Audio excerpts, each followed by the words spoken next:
Last year's Drawtober was lots of fun, but this time I wanted to focus solely on graffiti art. While working on pieces inspired by Bomber, Cyberpunk, and Jet Set Radio, I realized something, that there's not really a month dedicated to drawing graffiti art. So I'm starting a new project. Tagtober. Tagtober is a daily drawing challenge for anyone who loves graffiti, street culture, or games like Jet Set Radio, Bomber, Cyberpunk, or Tony Hawk games. Whether you draw digitally or traditionally, it's all about expressing yourself, improving your art style, and celebrating the culture. Terms like toy or buff might be popped up on the prompt list, and it will be explained in a little bit. Tagtober is super flexible too. I know from experience that drawing every single day can feel overwhelming, so if you miss a day, no worries. If you can only do like half of the list or just pick your favorite prompts, that's totally fine. It's all about creativity, not pressure. If you're interested in joining the challenge, use the hashtag Tagtober2024 and share your art with the community. Feel free to suggest ideas for the prompt list in the comments. This is supposed to be a fun, laid-back way to enjoy and explore graffiti art, so I hope to do this next year as a tradition. Can't wait to see your tags next month. Now, let's talk about the Tagtober prompt list. Like Inktober or Drawtober, the prompts are pretty broad and flexible. You could do graffiti characters, letters, or even play around with different styles like a bubble text or a spike text or whatever suits you. I've also included some free draws to give you some room to test your skills or just go all out with your art. As a huge fan of Bomber, Cyberpunk, and Jet Set Radio Future, the design of this list is literally directed towards Bomber Cyberpunk's menu aesthetic. I thought it would be really fun to incorporate that vibe, and if this challenge does take off maybe in future years, I can use those inspiration by other video games as well. Fans of BRC and JSRF are more than welcome to jump in. For the prompts like BRC inspired or JSRF inspired, you could create graffiti directed based on the game's design or something new inspired by their styles. Then there's old art to graffiti, which is pretty self-explanatory, not gonna lie. Take an old drawing or a piece of art and reimagine it as a graffiti.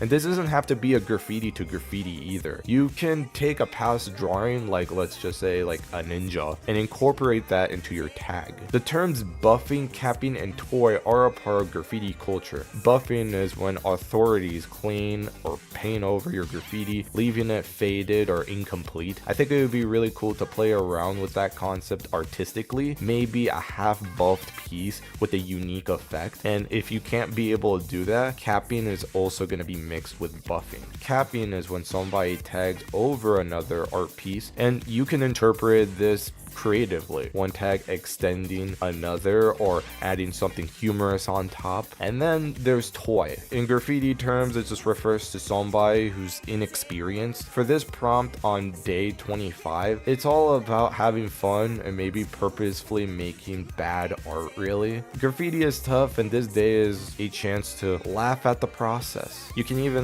post like your earlier attempts from the month as a joke if you wanted it to. So it's either you want to make it really bad or that you just wanted to showcase all the other attempts that you couldn't really do. And that's it for the rundown. I hope Tagtober turns out great. If it doesn't catch on, I might just shift gears and do something else for next year, but either way, I'm committed to having fun this October. Hopefully you'll join me. If you do, just use the hashtag Tagtober2024 and share your creations. Hope to catch you all there.